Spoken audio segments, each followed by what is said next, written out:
एविकन the power of faith. Sir Shri द्वारा लिखित awaken the power of faith एक परिवर्तनकारी मास्टरपीस बुक है जो कि अपने पाठकों को प्रेरित और इनलाइट करती है। हम सभी में एक आस्था की शक्ति है, बस उसे जगाने की जरूरत है ताकि अपने ऊपर पूरा विश्वास कर सके और आगे बढ़ सके। इस बुक समरी में आप इसी शक्ति को जगाने के तरीके को सीखने वाले हैं। तो आइए शुरू करते हैं। इस बुक की शुरुआत होती है एक कहानी से। एक इंसान था जिसे घूमने का बहुत ही ज्यादा शौक था। वो अपनी पूरी जिंदगी सिर्फ घूमना चाहता था। इस तरह घूमते घूमते एक बार उसे लगा कि शायद अब वो पूरी दुनिया घूम चुका है और बस रेगिस्तान में ही घूमना बचा हुआ है। इसलिए उसने अपना सामान उठाया और रेगिस्तान में घूमने निकल पड़ा। रेगिस्तान में घूमते घूमते उसे 2 से 3 दिन हो चुके थे। उसका सारा खाना पानी खत्म हो चुका था और अब वो उस रेगिस्तान से बाहर निकलना चाहता था, लेकिन वो रेगिस्तान में बहुत आगे जा चुका था। इसलिए बाहर निकलने का कोई भी रास्ता अब उसे नजर नहीं आ रहा था। उसने रेगिस्तान के बारे में सुना था कि कैसे खाने पीने की कमी से लोग यहाँ दम तोड़ देते हैं और अब उसके पास भी खाना और पानी खत्म हो चुका था। उसको लगा शायद वो भी ऐसे ही मारा जाएगा और इसकी वजह से उसकी घबराहट बढ़ गई। ऐसे में जब उसने अपने आसपास देखा तो उसके आसपास ना तो कोई घर था और ना ही कोई जानवर, और दूर दूर तक उसे कोई इंसान भी नजर नहीं आ रहा था। उसके चारों तरफ से रेत ही रेत नजर आ रही थी। तभी उसे दूर एक हेडपंप दिखाई देता है। वो अपनी शरीर में बची हुई ऊर्जा के साथ उस हेडपंप के पास दौड़ता हुआ जाता है। उस हेडपंप के पास पहुंचने के बाद उसने उस हेडपंप को चलाना शुरू किया, लेकिन बहुत देर तक चलाने के बाद भी उसमें से पानी नहीं निकला और वो बेबस होकर बैठ गया। लेकिन तभी उसकी नज़र उसके पास पड़ी एक बोतल पर पड़ती है जिसके अंदर सिर्फ आधा ही पानी भरा हुआ था और उस पर लिखा हुआ था कि इस पानी को उस हेडपंप में डालो, फिर चाहे जितना पानी पियो। अब ये परिस्थिति उस आदमी के लिए बहुत ही ज़्यादा चुनौतीजनक थी, क्योंकि उसके पास एक ही बोतल थी जिसके अंदर भी आधा पानी भरा हुआ था। उसे पानी की सख्त ज़रूरत थी। या तो वो उस पानी को पी सकता है या फिर हेडपंप में डाल सकता है। हेडपंप में पानी डालना जोखिम से कम नहीं है, क्योंकि अगर पानी हेडपंप में डालने के बाद भी हेडपंप नहीं चला तो उसके हाथ से आधा बोतल पानी भी चला जाएगा और वो प्यास की वजह से मर जाएगा। और अगर हेडपंप से पानी मिल गया तो वो जितना चाहे उतना पानी पी सकता है। उस आदमी के दिमाग में बहुत सारे सवाल आने लगे कि अगर पानी नहीं डाला तो उसके बाद आने वाले लोगों को भी इस चुनौती का सामना करना पड़ेगा। उसने सोचा, अगर आज मैंने जोखिम लेकर इसे नहीं चलाया तो लोग दूसरों की मदद पर भरोसा कैसे करेंगे। इसलिए उसने इस बात को याद रखते हुए आधी बोतल पानी हेडपंप में डाल दिया और उस बोतल पर लिखी हुई बात पर भरोसा कर लिया। और बोतल पे लिखी हुई चीज़ पर भरोसा करते हुए उसने हेडपंप चलाना शुरू किया। उसकी मेहनत रंग लाई और पानी आ गया। उसने पहले जी भरकर पानी पिया और उसके बाद अपनी बोतल भी भर ली। अंत में उस बोतल पर आधा पानी भर के उस पर लिखा, आप इस बोतल पर भरोसा कर सकते हैं। लेखक कहते हैं कि बोतल की तरह ही आस्था यानी विश्वास हम इंसानों के अंदर पहले से ही मौजूद है, बस ज़रूरत है इसे जगाने की। आस्था ऐसी चीज़ नहीं है जो किसी विशिष्ट इंसान या लोगों के ग्रुप में मिले, बल्कि आस्था तो हर इंसान के अंदर पहले से ही मौजूद होती है। आस्था या विश्वास वो है जो आपको बताए गए हैं, आपने कहीं सुने हैं या उन्हें मान चुके हैं। समय के साथ जितना ज़्यादा ज्ञान हम लेते हैं, हमारी आस्था बदलती है। उदाहरण के लिए, हमें पहले आस्था थी कि धरती के पास सिर्फ चांद ही एक ग्रह है, लेकिन ज़्यादा ज्ञान लेने और ज़्यादा चीज़ें एक्सप्लेन करने से हमें पता चला कि उनके अलावा भी धरती के पास कई सारे और ग्रह भी मौजूद हैं। तो दोस्तों, कहानी का एंड करने के बाद बात करते हैं वास्तविकता की। अब आती है भ्रामिक वास्तविकता। इसका मतलब है ऐसी सच्चाई जो आपने अपनी सोच से बना दी। भ्रामिक वास्तविकता में हम उसी के सच होने का विश्वास करते हैं जैसा देखना चाहते हैं, जिसकी वजह से कई बार ये हमें असल सच्चाई से हटा देती है। भ्रामिक वास्तविकता को आप एक लेंस की तरह समझ सकते हैं। यहाँ जो चीज़ आपका दिमाग देखना चाहता है वह बड़ी हो जाती है और दूसरी चीज़ उसकी तुलना में कम उपयोगी लगने लगती है, जिसकी वजह से आप कई बार सिर्फ अपनी पसंदीदा जीवन को देखने में ही समय गुजार सकते हैं और सच्चाई से वाकिफ नहीं हो पाते। जब आपको हकीकत हिट करती है तो आप अपने आप को संभाल नहीं पाते हैं। लेखक कहते हैं कि यही कारण है कि ज़्यादातर लोग जीवन में दुखी और असफल होते हैं, क्योंकि वह सच्चाई से दूर भागते चले जाते हैं। आपको कभी भी सच्चाई से नहीं भागना चाहिए। आपको कम से कम ये पता होना चाहिए कि सच्चाई क्या है। कई बार ये भ्रामिक वास्तविकता सही साबित होती है। जैसे हम जानते हैं कि पैसा बहुत ज़रूरी टूल है। अच्छा स्वास्थ्य और संबंधों के लिए पैसा ज़रूरी है। अभी एक सच्चाई है जिसे पहले से विश्वास करेंगे यानी आस्था करेंगे, फिर आप आस्था से संबंधित असल जिंदगी के अनुभवों से ये आस्था मजबूत बनकर समय के साथ विश्वास बन जाएगा, जिसे आप उस समय बिना किसी शक के सीधा सीधा सच मान लेंगे। अगर आप इस आस्था को मानते हुए ब्राह्मिक वास्तविकता बनाते हैं, जहां अपने आप को एक अमीर इंसान की तरह कल्पना करें और मेहनत करते रहें, तो आप ज़रूर अमीर बनेंगे, क्योंकि ऐसे में आपका विश्वास और ब्राह्मिक वास्तविकता दोनों ही ठीक है, दोनों ही आपकी तरफ में काम करेंगे।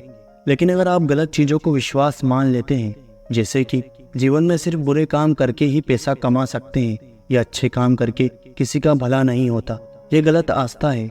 अगर आप उसे सही मान लें और इसके ऊपर अपनी ब्राह्मिक वास्तविकता बनाएं, तो आप वही देखेंगे जो आप देखना चाहते हैं, यानी आप बुरे कामों से खुशी और पैसे कमाने के तरीके नोटिस करने लगेंगे, बुरे काम ज़्यादा सीखेंगे और अच्छे कामों से परहेज करने लग जाएंगे। अब इसके बाद बारी आती है विश्वास की। विश्वास हमारे सबकॉन्शियस माइंड में खुद की एक तस्वीर बनाता है, जिसे हम मैं के नाम से जानते हैं। जैसे मैं वो इंसान हूँ जो आगे बढ़ेगा, या मैं वो इंसान हूँ जो कि सफल बनेगा। अगर आप सही चीज़ को देखकर विश्वास बना रहे हैं तो सफल होंगे, लेकिन आप सिर्फ अपना मन रखने के लिए गलत चीज़ों को देखकर विश्वास बना रहे हैं तो आप असफल हो सकते हैं। इसलिए ये पहचानना बहुत ही ज़्यादा ज़रूरी है कि सही और गलत विश्वास क्या है। लेखक कहते हैं कि हमारे विश्वास में बहुत ताकत होती है। अगर कोई मुझसे पूछे कि सफल और असफल इंसान में क्या फ़र्क है, मैं कहूँगा कि सिर्फ और सिर्फ एक विश्वास का ही फ़र्क है। सफल इंसान को विश्वास होता है कि मैं सफल बनूंगा, इसलिए वो सफल भी बन जाता है, और असफल इंसान को खुद पर शक रहता है कि शायद मैं सफल नहीं हो सकता, इसलिए आज वो असफल है। व्यक्तिगत विश्वास बनाने के लिए लेखक एक टिप बताते हैं। आप उन्हीं लोगों को देखिए, उन्हीं लोगों के बारे में पढ़िए या उन्हीं लोगों के बारे में सुनिए जिनकी तरह आप बनना चाहते हैं। ऐसा करने से आप उनके माइंडसेट को समझ पाएंगे और अपने माइंडसेट को वैसा बना पाएंगे। ऐसा करने से आपको ज़्यादा लोगों की सलाह भी नहीं लेनी पड़ेगी। सिर्फ उन्हीं लोगों को फॉलो करने से और सीखे हुए तरीकों को लागू करने से आपका विश्वास मजबूत हो जाएगा। याद रखें, सिर्फ उन्हीं लोगों को फॉलो करें जिनके पास वो परिणाम रिजल्ट हैं, या वो उन परिणाम को पाने की दिशा में आगे बढ़ रहे हैं जिन परिणाम को आप अपने जीवन में पाना चाहते हैं। और एक बार आपका विश्वास सफल लोगों की तरह मजबूत हो जाए तो आपको सफल होने से कोई नहीं रोक सकता। बचपन से हमारे अंदर माता पिता, दोस्त, आसपास के लोगों और मीडिया के द्वारा कुछ फिजूल से विश्वास को भर दिया गया है। उन विश्वासों से प्रभावित होकर काम करने से जीवन में उसी तरह के कार्य करते हैं और बदले में वैसे ही परिणाम हमें मिलते रहते हैं। ऐसे विश्वासों को ज़्यादातर लोग कभी भी जीवन में बदलने की कोशिश नहीं करते हैं और कभी खुद से सवाल नहीं करते हैं कि अगर कोई बात बताई गई है तो आखिर वो क्यों बताई गई है, क्या ये आज के समय में हमारे लिए उपयोगी है। जैसा कि सामान्य रूप से मिडिल क्लास परिवार के बच्चों को बचपन से ही बताया जाता है कि हम मिडिल क्लास लोग हैं, चाहे जितनी भी मेहनत कर लें हम कभी भी अमीर नहीं बन पाएंगे। ऐसे में 90% लोग बिना अपनी काबिलियत का इस्तेमाल किए इस बात को सच मान कर बैठ जाते हैं। वहीं 10% लोग इस विश्वास को अपने दिमाग से निकाल कर अमीर बनने वाली बातों में विश्वास करना शुरू करते हैं, जिससे वो एक दिन अमीर और सफल इंसान ज़रूर बन जाते हैं। सफल और खुश जीवन जीने के लिए बहुत ज़्यादा ज़रूरी है कि आप अपने विश्वास को लेकर सवाल पूछें और देखें कि क्या ये आपके लिए ठीक है और आपकी खुशी और आपकी ग्रोथ के लिए मददगार है या नहीं। अब आती हैं सीमाएं। एक बार आप अपने दिमाग के सभी सीमित विश्वासों की पहचान कर लें तो उन्हें सहायक विश्वासों से बदलना आसान हो जाता है। ऐसा करके आप अपनी मानसिकता को रिलैक्स कर सकते हैं और आगे बढ़ने के लिए नई और ज़रूरी रणनीति को बना सकते हैं। इस तरह सोचें ताकि अगली बार जब आपके दिमाग में कोई नेगेटिव विचार आए तो उसे फटाफट अपने दिमाग से निकाल कर अपने आप को एक भरोसा दिलाए कि आपको किसी नकारात्मक विश्वास की ज़रूरत नहीं है और आप सकारात्मक विश्वासों के साथ खुशी से आगे बढ़ रहे हैं। आस्था वो शक्ति है जो हमारे विश्वास को हकीकत में बदलने की ताकत रखती है। जब आप किसी भी चीज़ को बिना किसी संदेह के मान लेते हैं तो वो विश्वास बन जाता है। जैसा कि जीसस ने कहा था कि अगर आपने सोच लिया है कि आप एक पहाड़ को तोड़कर समुद्र में फेंक देंगे और आपके मन में अपने लिए कोई शक नहीं आया तो आप ये ज़रूर कर लेंगे। कई लोग कभी अपनी आस्था की असली शक्ति समझ ही नहीं पाते हैं। अगर आपको अपने ऊपर विश्वास है तो हर चीज़ हासिल करना आसान हो जाता है। मजबूत विश्वास से आधे से ज़्यादा शक तो अपने आप ही खत्म हो जाते हैं। आप अपनी पूरी संभावना का उपयोग कर सकते हैं। उदाहरण के लिए आपके पास कुछ पैसे हैं और आप उन पैसों को 2 जगह इन्वेस्ट कर सकते हैं। पूरे पैसों को 2 जगह आधा आधा इन्वेस्ट कर लें। एक जगह ज़्यादा, एक जगह कम निवेश कर दें। पूरा पैसा एक जगह भी निवेश करें। इसी तरह हमारा विश्वास यानी आस्था भी असिस्ट की तरह ही है, जिसको आप चाहे तो सकारात्मक ऊर्जा बढ़ाने वाली चीज़ों में निवेश कर सकते हैं या चाहे तो नकारात्मक ऊर्जा बढ़ाने वाली चीज़ों में। ये आपकी इच्छा है। सकारात्मक ऊर्जा में निवेश करने से खुशी और शक्ति बढ़ती है और नकारात्मक ऊर्जा में निवेश करने से जीवन में दुखी और पीछे ही रहेंगे। इसलिए सकारात्मक ऊर्जा बढ़ाने वाली बातों पर भरोसा करें। इसलिए बिलीफ फंक्शन को समझना ज़रूरी है। जैसा विश्वास होता है वैसी ही भावना होती है। जैसी भावना है वैसे ही कार्य होते हैं। जैसे कार्य वैसे ही परिणाम होते हैं और जैसे परिणाम वैसे ही आस्था विकसित होती है। जैसा विश्वास वैसी भावना का मतलब है। जैसा आप अपने लिए विश्वास करेंगे वैसा ही महसूस करेंगे। सकारात्मक सोचते हैं तो सकारात्मक महसूस करेंगे। जैसी भावना वैसे कार्य होते हैं, मतलब अच्छा महसूस करेंगे तो हम अच्छा सकारात्मक कार्य करने के लिए प्रेरित होते रहेंगे और नकारात्मक सोच से नकारात्मक कार्यों को करने के लिए प्रभावित होते हैं। इस तरह हमारी भावना का हमारे कार्य पर बहुत ही असर पड़ता है। जैसा विश्वास वैसी भावना का मतलब है। जैसा आप अपने लिए विश्वास करेंगे वैसा ही महसूस करेंगे। सकारात्मक सोचते हैं तो सकारात्मक महसूस करेंगे। जैसी भावना जैसे कार्य होते हैं, मतलब अच्छा महसूस करने से हम सकारात्मक कार्य करने के लिए प्रेरित होते रहते हैं और नकारात्मक सोच से नकारात्मक कार्यों को करने के लिए प्रभावित होते हैं। इस तरह हमारी भावना का हमारे कार्य पर बहुत ज़्यादा असर पड़ता है। जैसा कार्य वैसा परिणाम होता है। मतलब रोज़ एक्सरसाइज जैसे अच्छे कार्य कर लेने से मांसपेशियाँ मजबूत होती है और आप पूरा दिन सक्रिय रहेंगे और जैसा हमारा परिणाम होगा वैसी ही आस्था विकसित होगी। मतलब एक बार जब कार्य लेने से सकारात्मक परिणाम मिलते हैं तो उन कार्य पर भरोसा बढ़ जाता है। अगली बार हम ज़्यादा भरोसे से दुगनी मेहनत करते हैं। नकारात्मक भावों के साथ काम करने से परिणाम भी नकारात्मक मिलते हैं और आप उन कार्यों पर पूरी तरह से फोकस भी नहीं कर पाते हैं। अब बात आती है विश्वास साइकिल की। हमारा विश्वास 2 तरह से विकसित होता है, नकारात्मक आस्था और सकारात्मक आस्था। आइए नकारात्मक आस्था साइकिल को समझते हैं। मान लीजिए 2 टीमों का एक क्रिकेट मैच हो रहा है। एक टीम ए है और दूसरी टीम बी है। मैच जिस शहर में हो रहा है वो टीम ए का होम ग्राउंड है और क्योंकि ये टीम ए का होम ग्राउंड है इसलिए ज़्यादातर लोग भी टीम ए के लिए ही चीयर कर रहे हैं। अब मैच ऐसे मोड़ पर है जहाँ टीम ए आगे की ओर और टीम बी पीछे है। अब इस परिदृश्य को आप अपने दिमाग में कल्पना करके देखिए। अब दोनों टीम ने एक ही आस्था के साथ इस मैच को शुरू किया था, हम मैच जीतेंगे।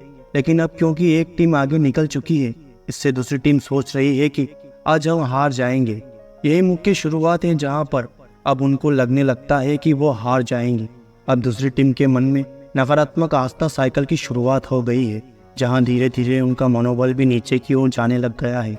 हालांकि अब दूसरी टीम के पास भी जीतने का मौका था, लेकिन अब उनका जीतने का भरोसा या आस्था कमज़ोर होने लगा है, इसलिए उनका प्रदर्शन और ज़्यादा खराब होने लग गया है। जब उन्होंने हार मान ली तो लूजर्स की तरह महसूस करने लगे, जिसका प्रदर्शन खराब टीम के रूप में दिख रहा था और वो टीम मैच हार जाती है। आइए अब हम सकारात्मक साइकिल के बारे में समझते हैं।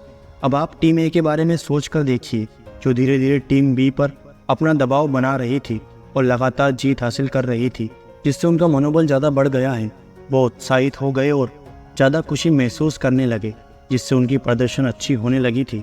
हालांकि उनके भी मैच में कई उतार चढ़ाव हुए, लेकिन जीत के विश्वास के कारण वो बार बार रिकवरी करते रहे और मैच को अपने काबू में करते गए।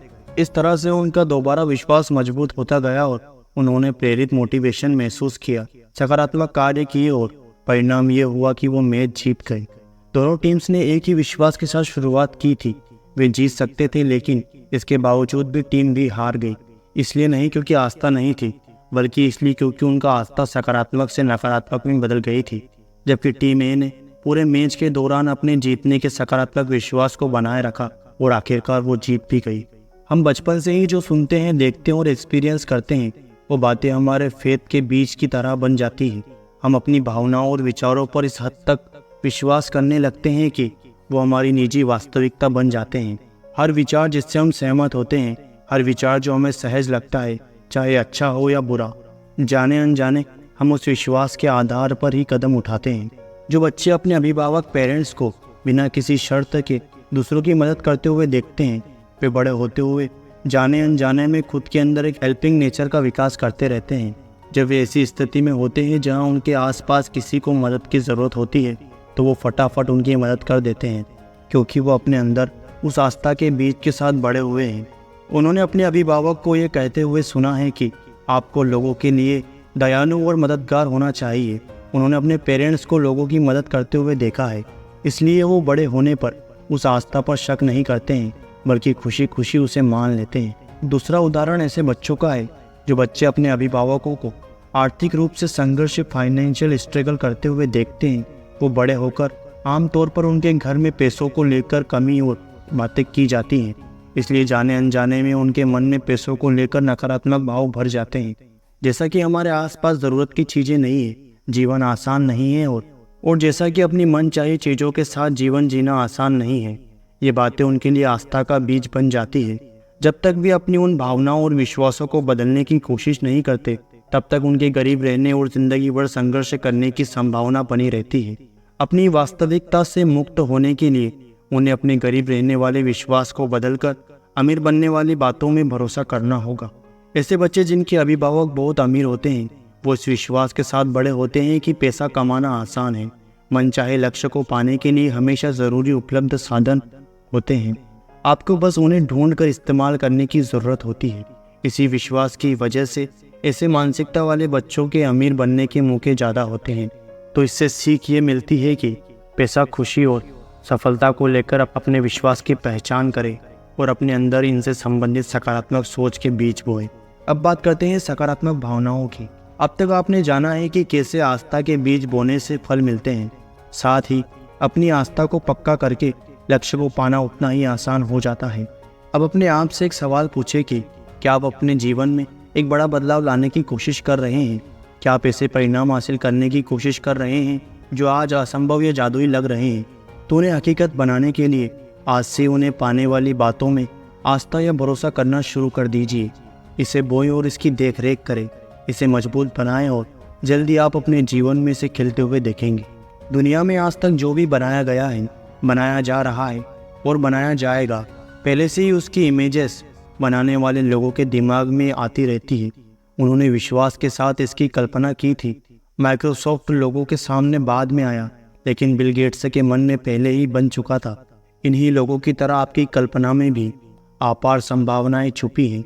आज जो चीज़ आपको आंखों से दिख रही है वो किसी इंसान की कल्पना का परिणाम है। तो दोस्तों, इसी के साथ ये बुक समरी यहीं पर समाप्त होती है। अगर आपको ये वीडियो अच्छी लगी हो तो प्लीज़ इस वीडियो को लाइक और इस चैनल को सब्सक्राइब कर ज़रूर जाएं और अपने दोस्तों और रिश्तेदारों को ज़रूर शेयर करें। इसी के साथ मिलते हैं अगली वीडियो में।